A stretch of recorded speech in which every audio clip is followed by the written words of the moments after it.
Hi, my name is CJ Scott. It's my video reaction number 3 for Human Resources Management. This video is primarily on something between personal interaction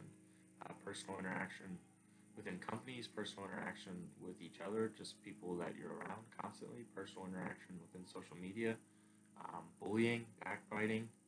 Um, what he's trying to compare it to, or I guess utilize the message in this situation, this case, is different companies, how they're operating, and how it may lead to lack of productivity, lack of feeling comfortable, and then lack of happiness within the workplace.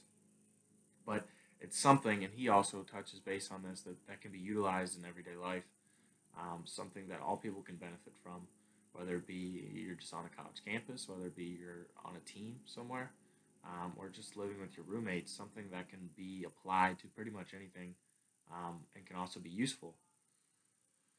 So he leads off the presentation by saying that someone may have just received some negative information about him, whether it be he's a liar, he's bragging, different things like that. So you just received negative information about the person that's speaking to you.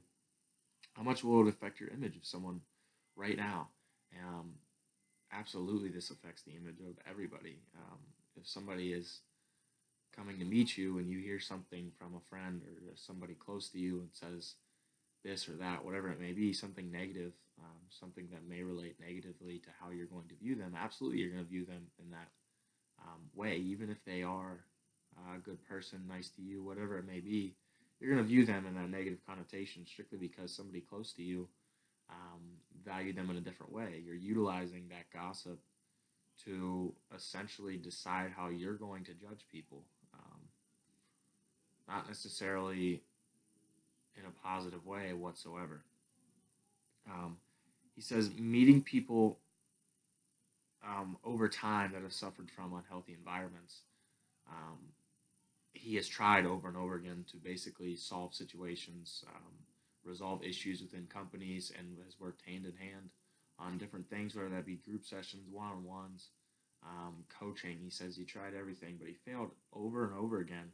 And these unhealthy environments within companies, within workplaces, um, continue. They thrust on, they're powerful. And I don't think this should be just applied to companies around the world. I think you can also apply it to pretty much everything. People are constantly trying to resolve issues among each other or among different groups, and they persist on these arguments or these negative connotations surrounding one person. They persist on. Something keeps them going. So he decided to start investigating why it's so hard to change. Why is it so hard to change the stigma around these companies that he was trying to basically create a healthier environment for? Why um, why is it so hard for people to accept different things in a positive manner? Is how I basically viewed it. So he talks about a great percentage were talking negatively about someone not present, about 90% in the room that he was in. Absolutely, that number is probably higher than 90%. I think almost 100% of people are talking bad about someone that is not present at some point, whether that be a coach, a professor, a roommate, even a best friend. People are consistently talking negatively about each other as soon as somebody leaves. Um, it's something that everyone's experiencing, whether you want to own up to it or not. It's kind of up to you, and that's part of the issue. You need to be able to own up to the things that you're saying negatively about other people, and understand how much that may influence a team dynamic, a company dynamic, anything that's going to affect productivity and affect how people are going to view themselves and view the people around them. He goes into this thing, he calls it the triple filter test, which is incredible to me. The unfortunate thing is, I think if you were to bring this up on a one on one conversation or approach people like this, you would get major backlash.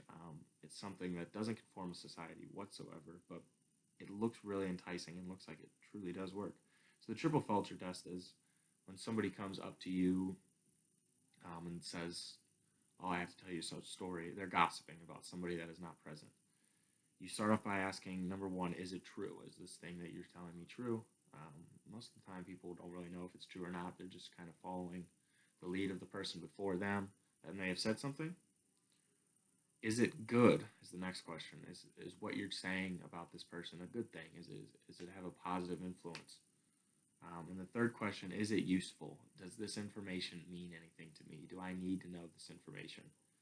Um, okay, well, if you answered no to all three questions, then why are you telling me, why are you talking about this person this way? I think this can be extremely effective because probably 9 times out of 10, all three answers to all three questions are going to be answered no. And it's not worth spreading the gossip. It's not worth spreading the rumor about this person or this situation. Okay, so then he wants to ask the question. He now asks the question, um, why do we do this? What? Or, I'm sorry, why is it so hard to change? Now he wants to ask the question, why do we do this? And he answers it perfectly. You don't really think about these situations until you're in them, until you're approached with these situations. You kind of think about different things that have gone on throughout your day or throughout your week, and you start comparing them to what's happening in the video. And he says it's a feeling of elevating yourself. You feel elevated because you're talking negatively about somebody else. You're putting negative connotations to someone else while you're putting positive ones on yourself because you seem interesting. People want to listen to other negative things about each other. That's just gossip. That's how people work. And it works because of this negative stigma on backbiting. And he says this is how adults are bullying each other. It's not firsthand. It's not um, judgment directly placed on one person, but backbiting is going to associate negative connotations within the workplace and within a group of people. So he says, how do we get a permanent end? And he calls this Gossip 2016. So you gather a group, you ask them, do you believe backbiting takes place? Obviously, they're going to say yes. And you ask them to define it, or you define it yourself on what backbiting is. And then you say, would you like to work in a backbiting free company, a backbiting free place? They say yes. So you give them 6 weeks or 6 months. And he says it may seem simple, and it does seem extremely simple. It seems like most people wouldn't follow, or they would just kind of listen and move on. But he says it works, and over 250 CEOs are going to agree with him and showcase stats that it works. He says sick leave goes down and productivity increases. People are happier. The biggest thing, the biggest influence out of this video is take a role yourself. Don't talk negatively. Um, don't persist with negative connotations on somebody else. Take the triple filter test if you yourself are spreading gossip, and then maybe somebody else will put it on somebody else, and that gossip stops. Um, and don't show your children that it's okay to talk negatively about people that are not present. Thank you.